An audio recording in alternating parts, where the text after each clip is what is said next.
Good morning.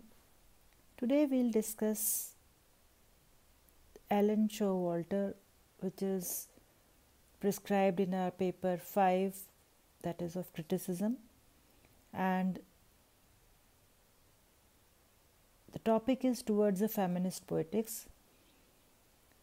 Ellen Showalter was born on January 21, 1941, and she is an American literary critic, feminist, writer on cultural and social issues. She is one of the founders of the feminist literary theory or literary criticism in United States academic circles, developing the concept and practice of gynocritics. She is also well known and respected in both academic and popular cultural fields. She has written and edited numerous books and articles which are focused on a variety of subjects, from feminist literary theory or criticism to fashion, sometimes sparking widespread controversy, especially with her work on illnesses. Showalter has also been a television critic for People magazine and a commentator on BBC radio and television. Showalter is a specialist in Victorian literature and fin de siècle, that is the turn of the 19th century. Her most innovative work in this field is in madness and hysteria in literature, specifically in women's writing and in the portrayal of female characters. So her best known works are Towards the Feminist Poetics, that was written in 1979, The Female Malady, Women, Madness and English Literature, and so on. Showalter's book Inventing Herself, that was written in 2001, is a survey of feminist icons and which seems to be the culmination of a long-term interest in communicating the importance of understanding feminist tradition. Her early essays and editorial work in the late 1970s and the 1980s survey the history of the feminist tradition within the wilderness of literary theory and criticism. Working in the field of feminist literary theory and criticism, which was just emerging as a serious scholarly pursuit in universities in the 1970s, Showalter's writing reflects a conscious effort to convey the importance of mapping her discipline's past in order to both ground it in substantive theory and give a knowledge base that will be able to inform a path for future feminist academic pursuit. So when we talk about the feminist criticism that or towards the feminist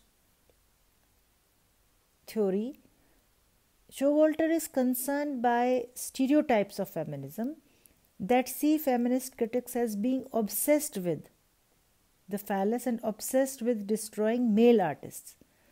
Showalter wonders if such stereotypes emerge from the fact that feminism lacks a fully articulated theory. Another problem for Showalter is the way in which feminists turn away from theory as a result of the attitudes of some male academics. Theory is their property. So Showalter writes from this perspective, and she gives 3 phases. From these experiences, Showalter then begins a rough sketch of some of the elements that have characterized women's writing, that is, awakening, suffering, unhappiness, among others. She concludes with her classification of women's writing into 3 phases that establish the continuity of the female tradition from decade to decade rather than from great women to great women. Thus, Showalter traces the history of women's literature, suggesting that it can be divided into 3 phases. The first phase is the feminine phase, which covers the period of 1840 to 1880 according to Showalter. So she sees the first phase taking place from roughly 1840 to 1880, and she calls this the feminine phase and declares that it is characterized by women writing, in an effort to equal the intellectual achievements of the male culture. The distinguishing sign of this period is the male pseudonym, which exerts an irregular pressure on the narrative, affecting tone, diction, structure, and characterization. Then is the feminist phase, which is roughly between 1880 to 1920, where women are historically enabled to reject the accommodating postures of femininity and to use literature to dramatize the ordeals of wronged womanhood. This phase is characterized by Amazon utopias, visions of perfect female-led societies of the future, and this phase was characterized by women's writing that protested against male standards and values and advocated women's rights and values, including a demand for autonomy. So this was a phase when things were starting to change. The female phase, which is 1920 onwards, which is one of self-discovery.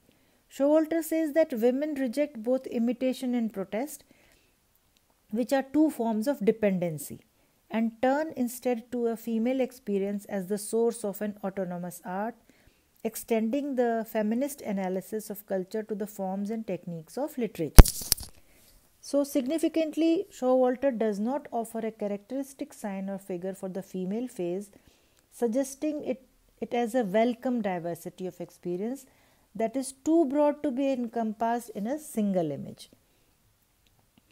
So, rejecting both imitation and protest, Showalter advocates approaching feminist criticism from a cultural perspective in the current female phase, rather than from perspectives that traditionally come from an endocrinocentric perspective like psychoanalytic and biological theories. Feminists in the past have worked within these traditions by revising the criticizing female representations or lack thereof in the male traditions. So in her essay Feminist Criticism in the Wilderness, which she wrote in 1981, she says, quote, "A cultural theory acknowledges that there are important differences between women as writers. Class, race, nationality, and history are literary determinants as significant as gender. Nonetheless, women's culture forms a collective experience within the cultural whole, an experience that binds women writers to each other over time and space," unquote. So to conclude, we can say that on the whole, her views on feminist poetics are intelligent, largely devoid of rhetorical extremities, and confidently provocative. Showalter speaks with calmly convincing authority as one who firmly believes in the verity of what she is saying. She is both earnest in that she sees change needing to occur immediately, and patient in that she expects that given time enough, the wisdom and truth of her cause will prevail. Thank you.